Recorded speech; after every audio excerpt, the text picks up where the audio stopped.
Hello from Gardening at Dwensa here in Ireland, and today is the 5th of July, so I thought it was a good point to make a garden visit video.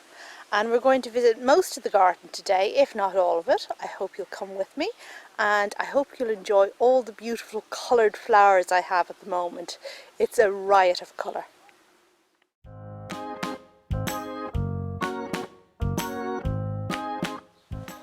Okay, so just to shake things up a bit, I've decided to start this garden tour in a different position than the last ones, and got to keep you lot on your toes, don't I? And we're walking down here beside the stone table, which is a great place to sit and have a meal if you ever come and visit me. And what's looking absolutely amazing at the moment is the Alstroemeria Oriana, which is in front of the stone table. And as you can see, this is a good strong colour, a really nice Alstroemeria. It's not a terribly tall one, but it's tall enough, so I think it's probably my favourite one. Really like it. And just looking there over at the table, we have some palm trees, the hardy palm tree, Trachycarpus fortunei, looking good at the moment. And we have Tetrapanax rex, which is leafing up a treat. In front of me we have what I call the spring path or spring border, and you'll remember this path from the videos I did earlier in the year when the magnolias were in flower. And here we are just to the side of the path. The path is just through there, and it's not so colourful really at this time of year. It's more kind of a green, peaceful, shady place to hang out and that kind of thing. And we're just turning around here. I am pleased to tell you that the hydrangeas are coming into flower now, and my hydrangeas are blue because my soil is acidic, and I love the blue hydrangeas flanked by the Hypericum, the yellow Hypericum behind. I think they make a really good combination. And I have a whole hedge of hydrangeas, and in fact a whole hedge of the Hypericum as well. So I'm just going to pan around here to give you a greater view of where I am in the garden, and you'll notice that some edges of the grass are a bit lumpy, and that's because the small lawnmower is currently broken. So yeah, so the fine edging hasn't been done, but it'll be fixed before long and we'll be back in business again. So just moving around here past the liquid amber, and here's where we were just a second ago with the hydrangeas and the Hypericum and this tall maple tree. The Phytolacca is looking really good at the moment, and this green one is in flower. There it is. Whereas the variegated one is not yet in flower, it's in leaf. And again, I just can't get over how gorgeous the leaf on this is. It's like it's splodged with a paintbrush that was just shaken over a yellow canvas, I guess. Really, really nice. I mean, look at the detail on this one. There's some deeper green in there, and then random splodges of green and yellow and everything else. So this one, yeah, I think it's definitely one of my favourite plants. And here you can see it just a little bit further back, and it's flanked by this dark-leafed hydrangea, which is just coming into bud now at the moment, and this really is one of my favourites. A great one for quite a shady spot. It can't tolerate too much sun at all. And the poppies are coming into bloom at the moment. You will recall from the last video how I strategically left certain poppies in place in the garden, and some of them are coming into flower now. On this side here we can see that the Lobelia tupa is about to bloom, and that is this tall plant with the red spires, and it really does make quite a handsome plant. supposedly borderline tender or borderline hardy, but this one has done me a good few years. I have lost one in the past though, so I guess whoever says this stuff, whoever writes this stuff knows what they're talking about. And there's that path again leading up to the stone table, and yeah, it's looking quite leafy, quite lush, with dots of colour in there, and we'll see more colour as we move down the garden.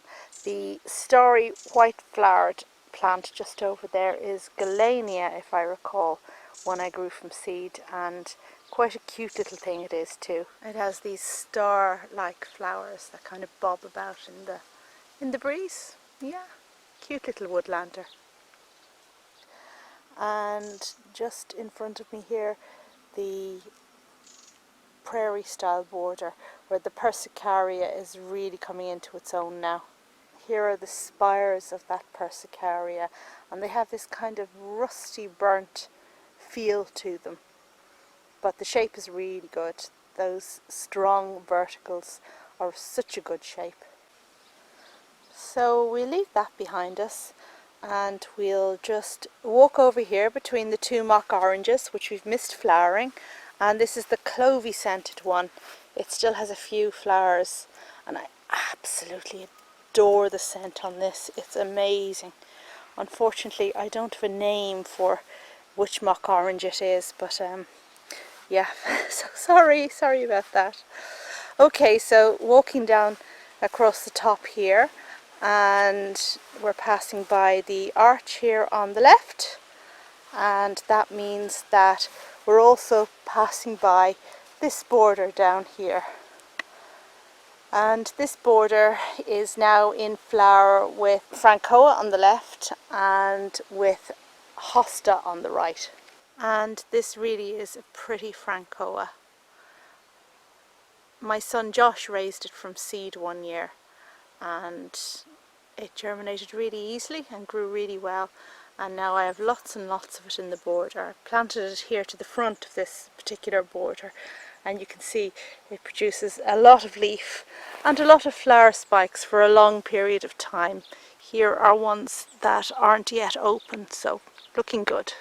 Just behind it here is Amicia or Amicia, I'm not sure how to pronounce it, but as you can tell it's in the pea family and really quite an unusual shrub that's done well for me and has proved hardy so far. And on the other side from the Francoa we have actually that there, those are some suckers from my Aralia tree, and this is the Aralia, not that's Tetrapanax. Aralia echinocaulis, and it's suckered, and I really need to dig those up and move them into a pot and then to somewhere more sensible. Hosta Francis Williams is really looking well. It's one that produces really pretty flowers as well as the leaves, which are nicely variegated, and you can see it's quite a head of flower there that it produces. A really nice one. And then I guess, oh yeah, back here in the border, you may think that this plant doesn't look very interesting, but this is quite a rare plant. It's Impatiens tinctoria, and it produces beautiful white flowers. Now again, borderline hardy one, but it has done well for me. And as you can see, it is absolutely covered in buds this year.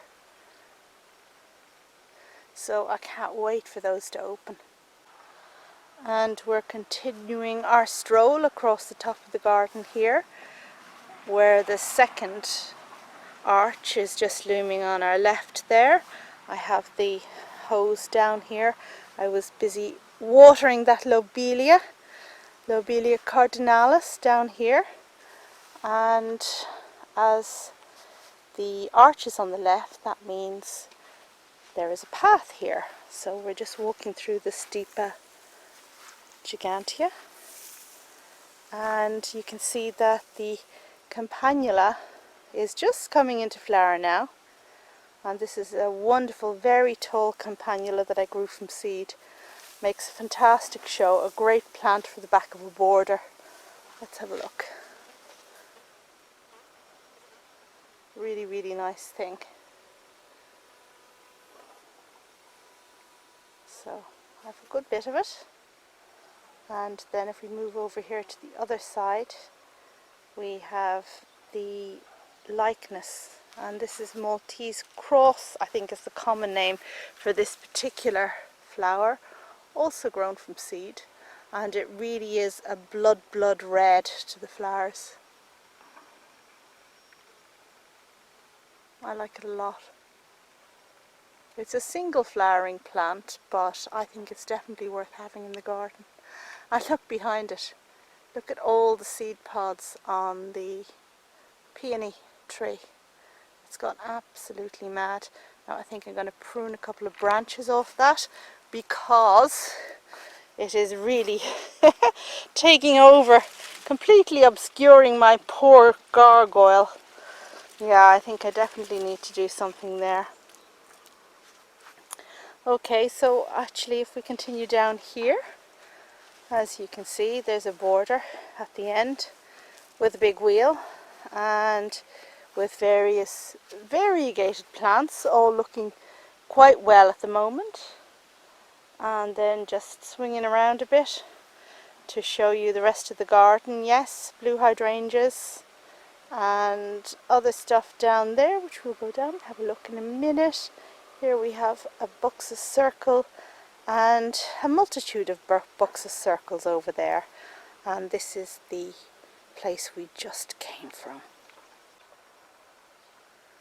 The long border is looking really well at the moment, and we have Alstroemeria in full flower, lots of Alstroemeria. I'll show you it in a minute, but as we go in closer you can see the Paulonia tree that I pruned hard, as I usually do.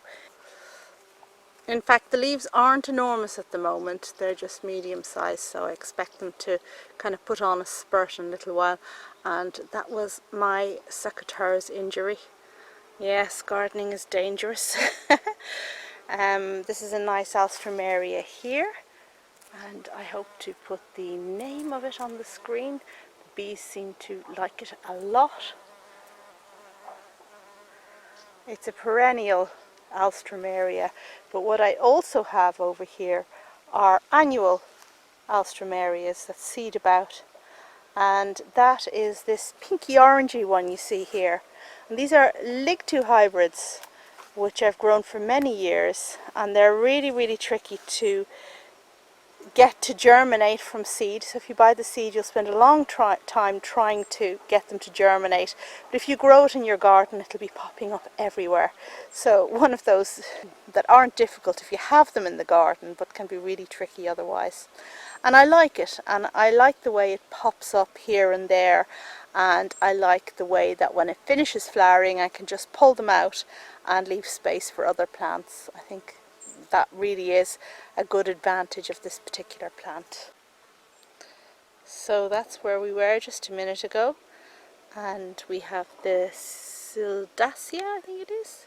I think this one is called Party Girl, just coming into flower, and it has a lovely soft pink at a really good height.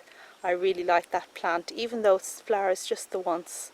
I think it's really worth having, and it combines really well with the Alstroemeria and the verbascums. These are verbascums, of course, perennial verbascums, as well as the white ones there. And if we pan around here, we get a look up the top part of the garden, well, the top part of the long border, and just there on the right, this is the section that I planted last autumn, and I think it's really coming into its own now. So let's go and have a look at that part of the border that was planted up not very long ago, passing by this very interesting plant as well. Makes a good display, name going up on the screen.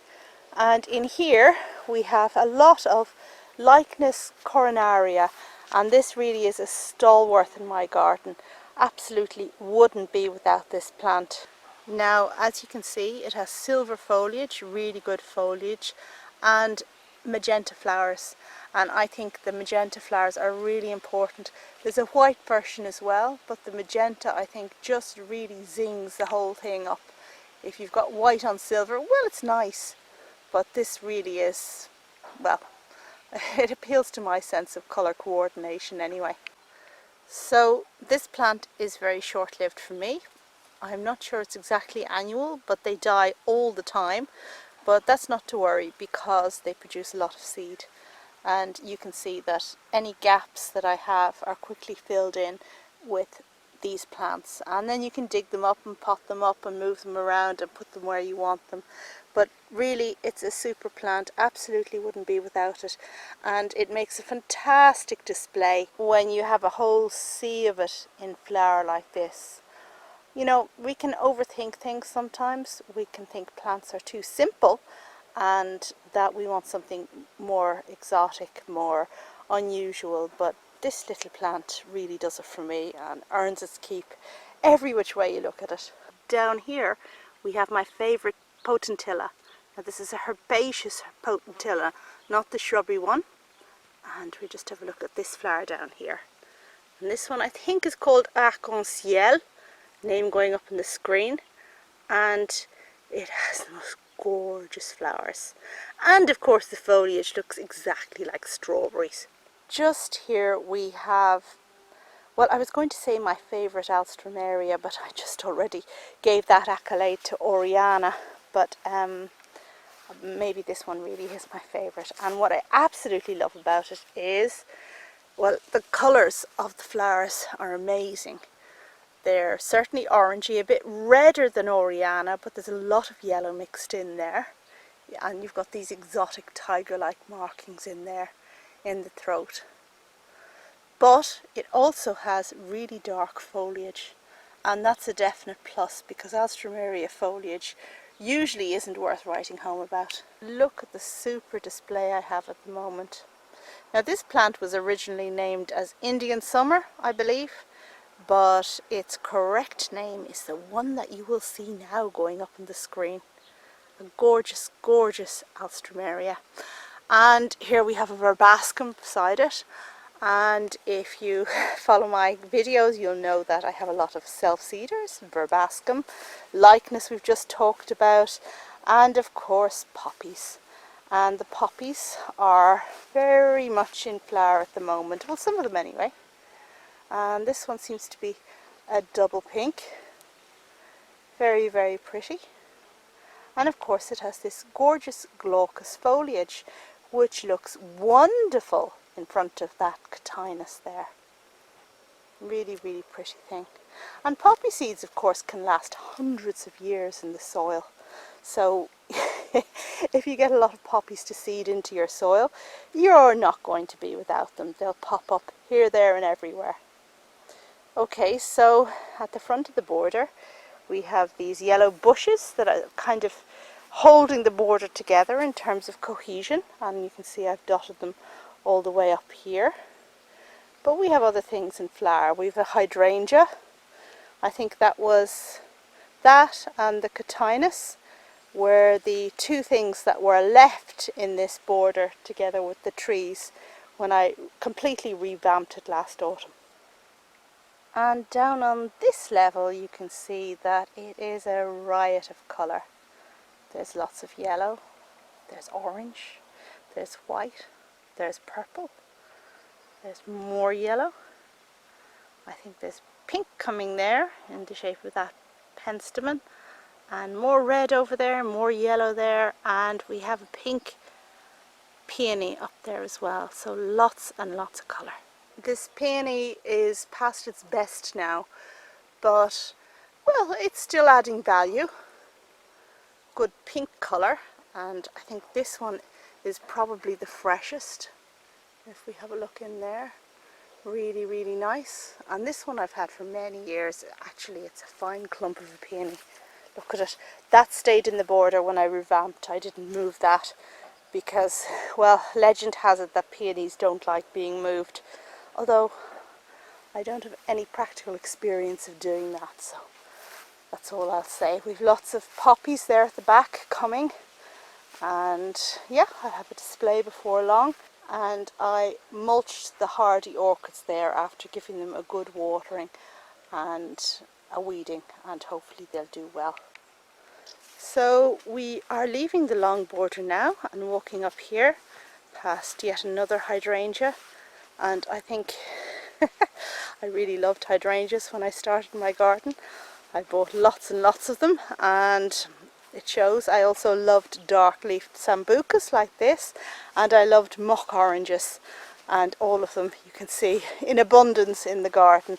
And there's a little path around here which I don't think we've been down before, but it's just beside the drive. So the drive is over there where people come in, and it's got a hedge, and we've got the birch trees, and down here we have a little plant that is flowering its socks off at the moment, and look at that.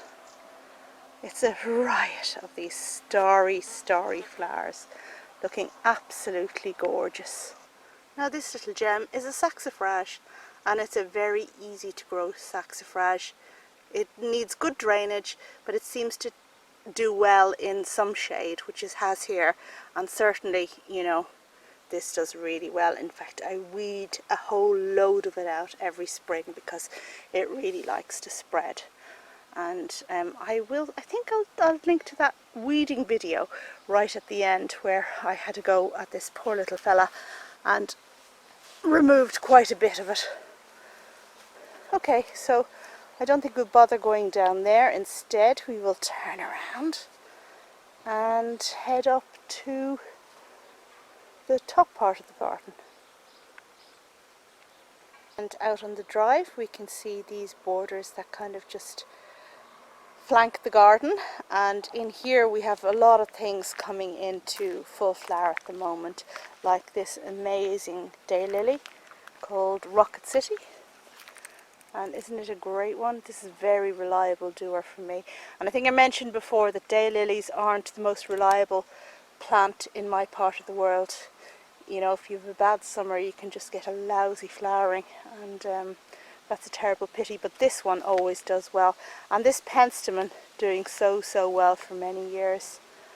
And this little plant that's just coming into its own. We'll put the name up on the screen as usual. It's not quite open yet, but it makes a lovely display when it does. And here we have just a pan along the outside of this half of the garden before we go up to the top end where the greenhouse is, because we kind of missed out on that bit.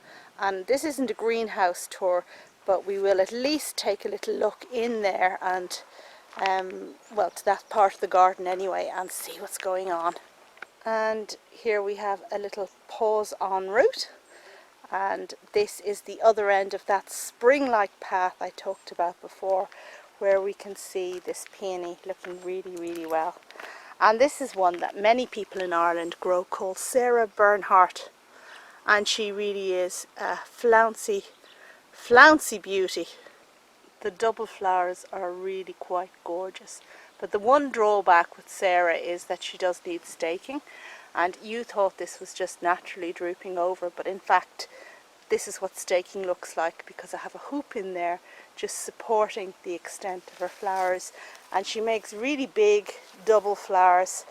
I think perhaps the size of the peony flowers are less big this year than they are normally, but anyway, yeah. Here's our bell, which we will give a little clang to, and I suppose then we will just take a walk through here past Hosta Empress Woo, which everybody seems to fangirl over, and up here, and I think you'll recognise now where we are, because this is where we started the tour. And we will just take a little glance at the planting in front of the greenhouse, and then take a look over at the other side. And as you can see, greenhouse border looking quite nice at the moment, calendula looking well, and aconite looking well, and we have also the calla lilies in flower. And here we have paniculata hydrangea giving an amazing display. Oh gosh, I have 3 white hydrangeas planted here, right?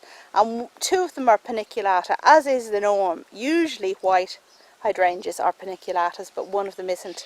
And I think I've just made a liar of myself, because I think this is the one that isn't a paniculata. But it's looking really good at the moment. And I think the flower heads aren't as big as usual. Maybe because it's been dry, I don't know. But we have other things looking great.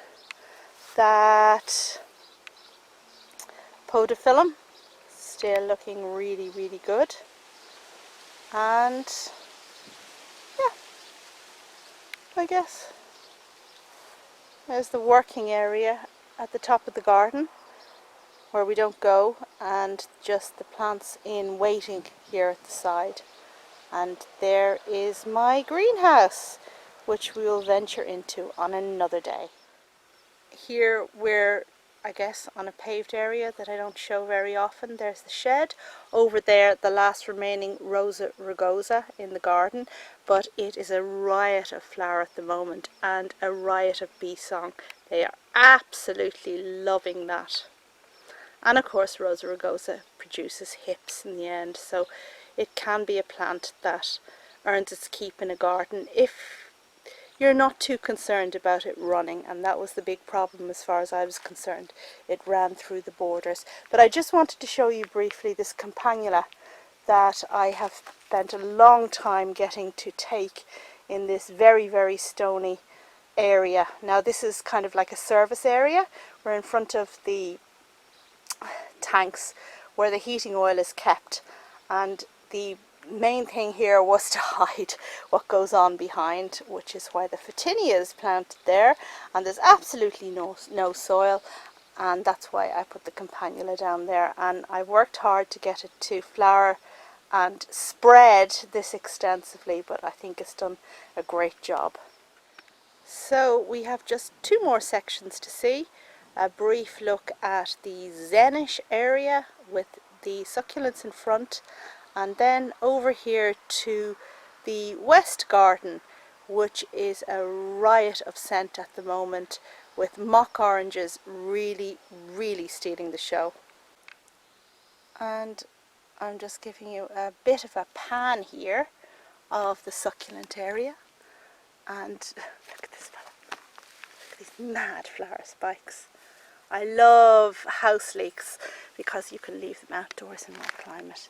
You don't have to lift them and bring them into the greenhouse in the winter, and that just leaves more time for other plant things. So I love it. I love anything that will give me that. And here we have an agapanthus in bud. This is a variegated agapanthus, a small growing one, and you can see it's covered in spikes. 5, I think. 5 spikes in total. And beside it, the Echeveria is already in flower, and I really love these bright, cheerful colours. And the Zen area, the hedge has just been cut, and that plastic there was to catch the clippings, which haven't been cleaned up yet, so that's a shame. Persicaria bank there, just coming into flower. We have Magnolia grandiflora, the summer flowering magnolia, and mock oranges. Lots and lots of mock oranges. So I don't know about you, but I certainly want to go over there where I can smell them, because the scent of these things is to die for. And you may think they're just here on the outside. You see how I have a whole hedge of it over here before we go in? That's where we were over there, the other side. That's my hedge of mock orange, and if you go in, you can see I have more mock orange in here. I told you I liked it. Okay, so this is the west part of the garden, and we have some roses, and we have Philadelphus virginal, which is my favourite mock orange of all, and it is putting on a stunning display this year. Now, I made a separate video about the mock oranges, which I'll link to at the end, so if you want to learn a bit more about them, then do have a look at that video. Here in front we have Lobelia brigersii, which is just coming into flower, and this is a good plant. Borderline hardy, but I've gotten away with it for many years, so I'd be glad for that. It's not a moisture loving plant like Lobelia cardinalis. It's more along the lines, I suppose, of Lobelia tupa that we saw over the other side. I must say I really do like lobelias. Got some old-fashioned roses in there and these white frothy stuff here. I'll put the name of this plant up on the screen. A super plant over here. We have other things, including the bananas that overwinter in the greenhouse and have now been planted out, and Melianthus major, which is looking really good this year. I didn't have to cut it back at all this year because the frost didn't wreck it. It has these glaucous blue leaves with a kind of serrated edge. It's not sharp, although it may look a bit sharp, but this is one that if you're trying to do any kind of exotic planting, this one is highly recommended. This here is Aringion agavifolium, I suppose, and that's because its leaves look like an agave, and it's about to flower, and it's flanked by some roses, which are my favourite kind of shade of peachy, orangey, apricot-y, really nice. And these are David Austin roses, which of course are ones that are bred for their scent and their longevity of flowering. You do need to feed them though. And over here we have Geranium palmatum, which is hardy and seeds about a good bit. And this one is in full flower at the minute, looking really quite good. Over here we have the allium, you may recall from the last video, and in it I mentioned that when this one finishes flowering, the seed heads look very much like the Disney fairy castle. And can you see that? Don't they look like turrets? All those little seed heads? I certainly think it looks like the princess castle, I guess. In the corner we have a tree dahlia, which is, well, growing quite tall, and Schefflera rhododendifolia, looking quite well, and it's put on a real spurt of growth this year, so I'm delighted with that. And here we have my Sonchus. Now this is a greenhouse plant for me, but I've planted it out this year, and it's going to flower. Look, it's got seed heads, which is a problem because it's monocarpic, so it's going to die after it flowers. But I should have lots of seed, so I'll definitely go again with this one. I really like that plant. And of course the lads, the Sarracenia, which are doing well. They rallied in the end. I love the veining on the pictures here. Look at this. Really pretty. Okay, well, I'm getting a little bit tired now after this long, extensive garden visit, and I think I'll just sit down here at the chairs. And I like to sit on this chair always because I get the view of this lot over here when I do. It's all about encouraging oneself. And there we have a super view. And that, I guess, brings me to the end of this garden tour video in July, which I hope you enjoyed. And if you did, I hope you'll check back for probably a second garden tour near the end of July. And you can always check back the previous ones I've made. Made one in June, made two in May, made one in April, and I made one in March this year. So you can see how each of these plants developed in those different videos early on. Thank you very much, as always, for watching. And if you're in Ireland, bear in mind that I have an open day on the 28th of July, and you're all welcome. Thanks very much for watching. and from a scented garden, bye bye.